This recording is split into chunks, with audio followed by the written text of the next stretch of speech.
Leaf mold is one of the most precious things a gardener can add to their garden. From in-ground to raised beds to containers, leaf mold is a gift that keeps on giving. And here's how to make it.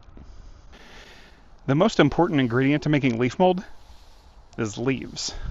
Leaves are a great material for composting, but not so much as part of your compost pile. Keep them separate to let them work their magic. They break down brilliantly when given a few key components: water, air, and time. That's it. That's literally all it takes to make one of the most versatile, incredible things you can add to your garden. There are a few ways to make leaf mold, all super easy and all fully reliable. Build a leaf mold bin similarly to the way you would build a compost bin or pen. You can use wood panels, fence pickets, pallets, anything that's going to keep the leaves contained and allow for a good bit of airflow. I'm building this bin out of chicken wire. You want to give your leaf mold some breathing room, so plan for your container to be around 3 feet wide and 3 feet tall, but it doesn't have to be perfect. If I'm remembering high school geometry correctly, I'm going to need to cut my chicken wire to around 9.5 feet long to get a 3-foot diameter bin.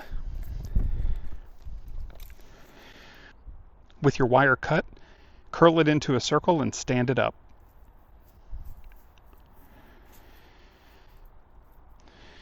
Join the ends and secure with twine, ties, or in my case, these garden clips, and set the container in place.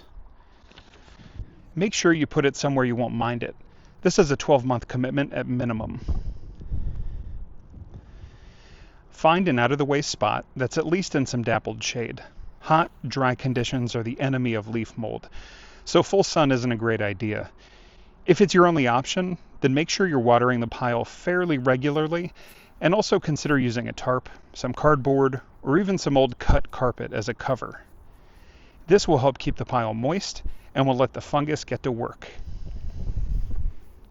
You can secure the bin in a few different ways, whether it's attaching it to the ground with garden staples, weaving bamboo poles through the wire and shoving the poles into the ground to hold things in place, or making the more aesthetic choice of surrounding the perimeter of the bin with garden stones. Whatever works for you. Now that your bin is built and secure, it's time to add the leaves. Because leaves give all of their energy back to the twigs before falling off their trees, they don't have much in the way of a heating mechanism, which can really slow things down in a compost heap. Instead, keeping them separated and letting them decompose on their own is best. One of the reasons I love using chicken wire for this is that it works perfectly at containing the leaves while also providing opportunities for airflow, which is critical for decomposition.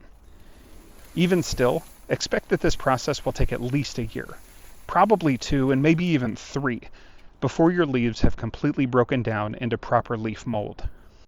To aid in speeding up decomposition, help the leaves start breaking down by stepping on them, crushing them by hand, or even going over them with a bagged lawnmower before adding them to the bin. For this pile, I'm just going to jab them a little bit with my garden fork, which should do the job just fine. This stuff can be used in so many different ways in the garden. Use it as a soil conditioner to enhance aeration and drainage, helping plant roots from having wet feet. Cover garden beds with leaf mold as a mulch for top-notch moisture retention, allowing you to water less frequently. You can even use it as a seed starting mix for your spring seedlings, or combine it with equal parts compost and perlite or vermiculite and use it as potting soil. And there it is. Simple, easy, and no fuss. Give the pile water, air, and time, and it'll break down nicely and provide you with something truly wonderful. Another way to make leaf mold without having to worry about any building materials is by simply bagging them. After following the same prep steps as with the bin, such as crumbling, crushing, or shredding your leaves, stuff them into a large, heavy-duty trash bag. Give them a nice soak in the bag, and then tie the bag shut. What else do the leaves need? That's right, airflow. You've been paying attention. To help create this airflow, poke some holes in the bag with your garden fork. This will help get some air circulating to help the decomp. This method truly requires next to no attention, but if you feel like giving things a turn from time to time, that's okay. Just go ahead and shake the bag around a little bit. The environment inside the bag should stay nice and moist, but if it ever seems like it's getting dry, feel free to open up the bag and give the leaves another quick rinse. And really, if you want leaf mold with even less effort than the previous two methods, go ahead and just dump the leaves into a mound. Water it, turn it on occasion if you want, and that's it. In 2 years, you'll have leaf mold.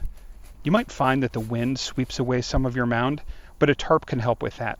And as long as you keep it watered and relatively sheltered, it shouldn't be too bad.